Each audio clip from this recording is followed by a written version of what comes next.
Well, I became more and more interested in the Middle East, of course, and North Africa, and I was teaching the anthropology of the Middle East, and I was inspired by Dale Eickelman, the Middle East, an anthropological approach, and he talked a lot about core concepts that meant a lot in culture, but also the danger of analyzing these core concepts because they started to live their own life in anthropology. And he used segmentary lineage system, for instance, that you sort of take the ideology for reality, and I noted that myself. In virginity, for instance, of course, if you ask people in an interview, virginity is very important, and if the bride is not a virgin, they will send her home or kill her or whatever. And then, of course, you start to wonder because when some girls are deflowered, they don't bleed. So how do you prove virginity then? So I asked, it was still in the village, so I asked the people, what do you do? Because doctors say that sometimes a girl does not bleed in the wedding night, even if she's a good girl. And then they said, to my big surprise, oh, if she's a good girl, then she's born on a Friday. So they had their own practical solutions for all kinds of problems. And in town later on, I even assisted at a wedding where the bride already was pregnant. So I thought, oh, how is this going to to work with this bridal gown that is danced around? I've seen that too, by the way, because that's the norm, but I'm always interested in where the norm is broken or at the margins of the norms. And then she was pregnant, and then at the moment suprême, some old women started whispering to all the women present, and they picked up their bags and they left. They just left, and no one ever talked about it. So there is an ideology and there's a practice, and I always want to see where it rings, where it's,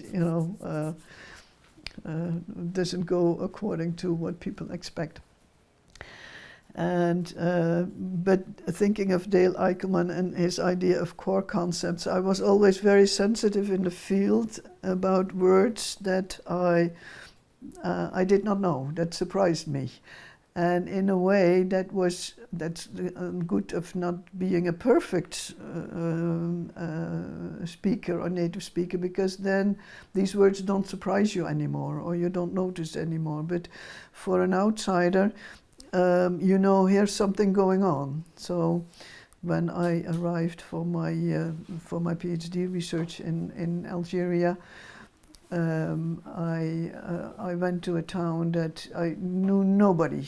I just had from a booklet the address of a hotel, and I came out of the bus and I only saw men, and I saw one woman. So I went to the woman and I said, please, can you help me? I'm looking for this hotel. And now I'm telling something that I should have told elsewhere, but the story is too interesting because she said, oh, that's not a good hotel for women. I know another one, but it's out of town, so my husband will take you. And in fact, so she took me home, and she said she was very curious about me. Of course, she wanted to know about me, and I was very excited of being able to go home with someone within 20 minutes of my arrival in town. And of course, the husband didn't show up, and I got nervous a little bit. She said, "Don't worry, you can sleep here. If he doesn't come, and then we'll go tomorrow." And I stayed with 4 nights because the next day the hotel was full, and that was quite complicated because they were living with several people in in a studio. The husband was sleeping in the kitchen area. The mother-in-law was sleeping with us, and the husband's brother was sleeping on the landing of the stairs, and all the women and the children were in a 3-by-4-meter room, and I never felt so comfortable as then because I thought, well, you know, everyone's around me here and I'm sound and safe. But Yasmina, she was a character, and she was very helpful, and she doesn't mind if I use her name because she would love that. Yasmina said, she helped me search for a place to stay. And she said, well, you can stay with sister of the wife of the milk brother of my husband. And I thought, oh, you know, being very happy with the idea of having an opportunity of being able to stay somewhere, but at the same time I thought, a milk brother of the husband. So you, as an anthropologist, you try to figure out the whole kinship. So I thought, the milk brother, what's a milk brother? So later on I started to read about what's a milk brother, and it turns out that a milk brother, I don't know if you know the Islamic system of milk-kinship, but milk-kinship is about a woman breastfeeding a child which is not her biological child. And of course, in history, you have, you know, before formula milk being available for children, it was a life-saving device that you could give your child to another woman who was also breastfeeding her own child, but also this child. Well, according to Islam, then you become kin. With certain obligations, not all the same obligations as blood kin. You don't have to provide for your milk kin, but it does have marriage rules. You're not allowed to marry your milk brother or your milk sister, and there you have different interpretations. Your milk mother you cannot marry, but different interpretations whether all the brothers and sisters in one family and in the other family you cannot marry, or how wide the kinship system goes through milk. Originally, it's a medical way to help children who cannot otherwise be fed if the mother is ill or absent. But it also has a lot of social backing, social uses. For instance, in Saudi Arabia, it's been used between families and their servants. So if in the family a child of the servants is breastfed, then it means that all the servants become your family, and then you don't have to stick to the rules of seclusion and separation, because they can freely enter the house without having all the women to cover themselves so that the other cannot see you. So that's one social use of milk kinship. And another is a political one. Hart has written examples of tribes in Morocco using the idea of mother's milk creating kinship for peace treaties. So all the fighters were brought together and ate from the couscous, which was sprinkled by the milk of the lactating women from the two different parties. And by eating that, all the present men would become relatives of each other and presumably not kill each other.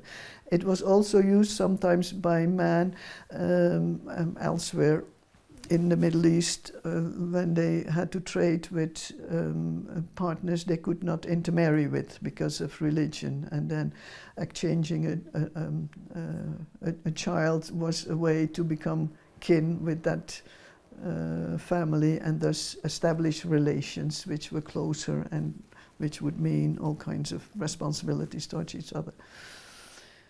What surprised me in Yasmina's case was that she came from Algiers. She had no relatives at all in the town she was living in, and she had a huge network. And this network was all based on this milk kinship relation of her husband. And so women use it for, and that's quite interesting, is that women take up a lot of women try to negotiate power and to improve their position with the things they are given in society. So this is one example where they use this milk-kinship to their own advantage. For instance, women may decide that they don't like this obligatory or preferred patrilineal parallel cousin marriage. So because they don't like the family, or they don't like the children, or they are afraid of the results of what they consider an incest, the possible medical results. So, and you could solve it easily, you know, just feed the cousin a few times and then they become milk-kin, and then you can avoid this this preference, or the claims that the other family can make on you for the daughter of the son. So that is one way, and another is this network, because networks are very important. If you live in a situation where you cannot go out of the house unless it's family related, because someone marries, someone dies, and you don't have a network, you hardly ever go out, because the husband does the shopping, and in this way they create a network where to go to, and it's a favorable network, because girls love to have milk brothers, because girls can go out chaperoned, and normally it's the father or the brothers who do the chaperoning, but it's much nicer to go out with your milk brother, because your milk brother doesn't care whether you smoke behind the shed or do things, you know, that others might object to. So for girls it's very good, and also for Yasmina it was very good, because it widened her network very much, and thus her opportunity to go out and meet people, and even for me, I profited because of her milk-kinship network. Another interesting a concept that women used was the raget, and that means a sleeping child, and that's a typical phenomenon that I came across when studying old ethnographies of the 1960s in the archives in Aix-en-Provence, because I stayed there for a few months to prepare for my research in Algeria. And I think it was Mattea Gaudry who described the different court cases that women said that because of the husband died or migrated, it was a sudden shock, and the child they were pregnant with fell asleep in the womb. And according to some Muslim interpreters, the child can fall asleep in the womb and then wake up much later than the normal gestation term of 9 months. So, and even until the 1920s, I think, even in Egyptian law, it was formally 2 years that a child could stay in the womb, and others. Other law schools say 4 years, or officially in Algerian law it's only 10 months or something. But people believe that a child can fall asleep. And when you read this, you think, well, old court cases, you know, old-fashioned belief. I don't believe. Probably it's gone out of date. And then. We were staying in Aix with a group of international scholars, and among them some Moroccans, and we had often dinner at night together. And then at a certain moment, one of the students patted his fat belly, and he said, "Oh no, I didn't eat too much. This is just a raget." And all the Moroccans and we all cracked up laughing. They were a little bit surprised. I knew what he was talking about, and I got the joke. So then I realized people still know the concept. And when I came to Algeria, I asked Yasmina, who was also pregnant, you know, did you ever hear of the raget? Yes, she said, this is one. And so she also patted her protruding belly. And I said, how come? And then she said, yeah, I went to the Chinese doctor in the hospital, and she told me that my child died and that it will fall by itself. That's the way they express it. And I didn't believe it. So, and I couldn't feel it move anymore. And after a while, I felt very worried. And then I went to my own midwife, and she performed a magic with a couscous pan turning over her belly. And then it revived, and she said, now it's alive again. And indeed, the child was born a little bit later.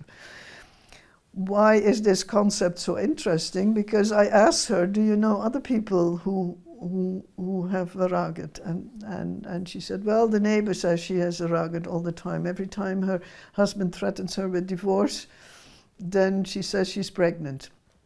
So in a way, a traditional concept is being used by trying to negotiate your own position or your power position in society. Women who fear divorce will say, well, I'm pregnant, but you know, the child is not born because it has fallen asleep, because you know, my husband says evil things against me. It seems to become alive also in the period of large migration to Europe. You know, you can imagine husbands going away, staying away for a long time, occasionally coming back, but often not very often. And some women do fall pregnant. So, and if and it's a sort of a community thing. If the community thing agrees that the woman is honest and should deserve some support, they say, well, it's the husband's. I mean, it just has fallen asleep. If you count it out, the counting, you know, you shouldn't do the real counting, because it's a ragged. And it also gives explanations, like in Yasmina's case, of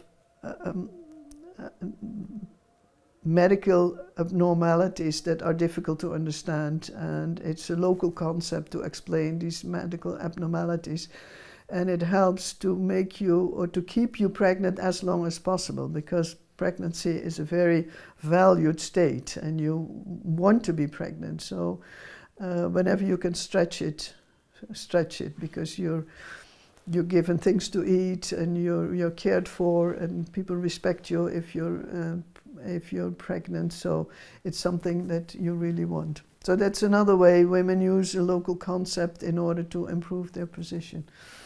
Then I had another one, which is called Ajar, and I did not understand that word either, because it officially means wages, but they always pointed upwards when they said it, and I thought, oh, this means something, and it means actually heavenly wages. I do you a service, and I don't want money for it. Oh, sorry, I'm on my microphone.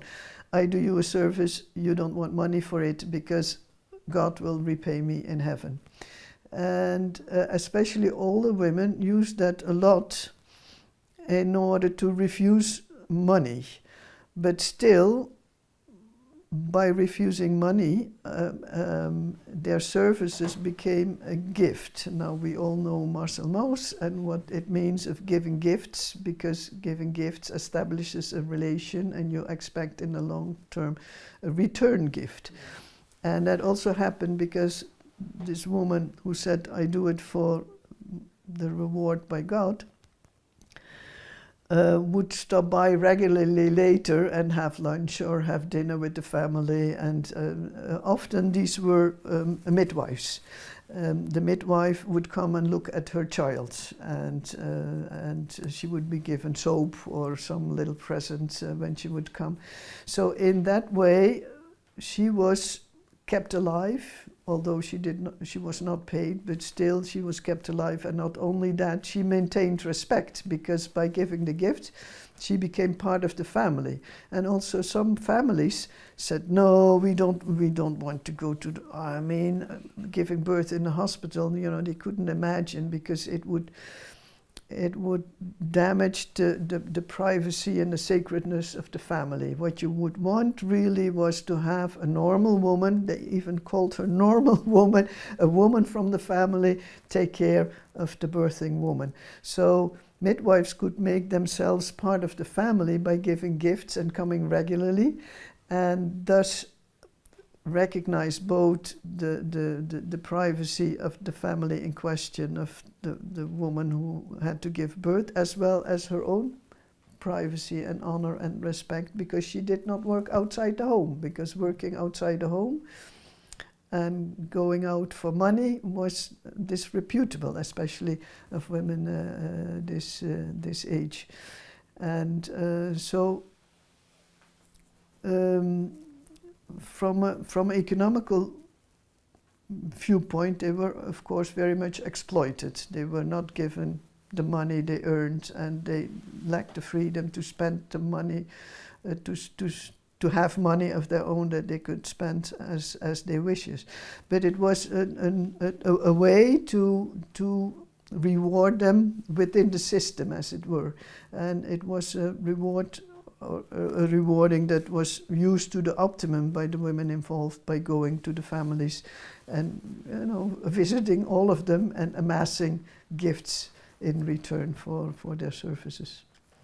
So in this way I try to analyze concepts and see the practical, discover the practical ideologies, but also the ins and outs, the positive sides and the negative sides of what that meant. And like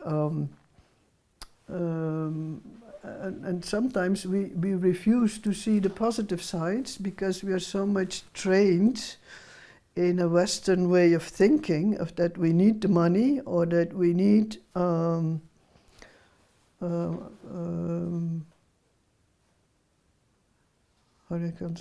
we cannot see the ambiguities.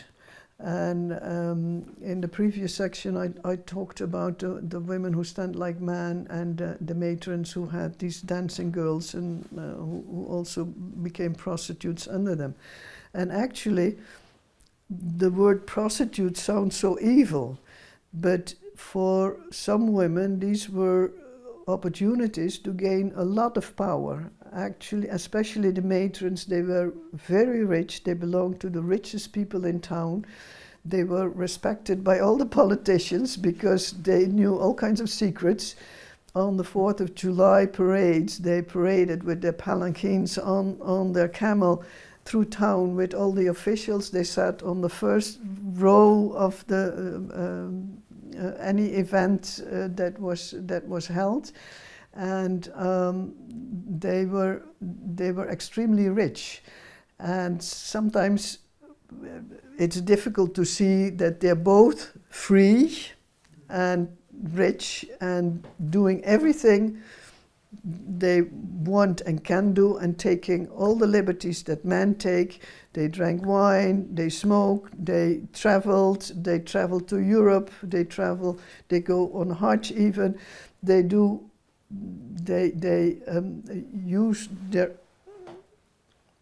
possibilities to the max. And I found that a lot of times with all these widows and divorcees that I described, they could be, this marginality on the one hand drove them into extreme poverty, could be, but at the same time among the richest women you also found these widows and divorcees. So they had both. And sometimes it's for us difficult to see the ambiguities, or the combination, how you can be both marginal and very central at the same time.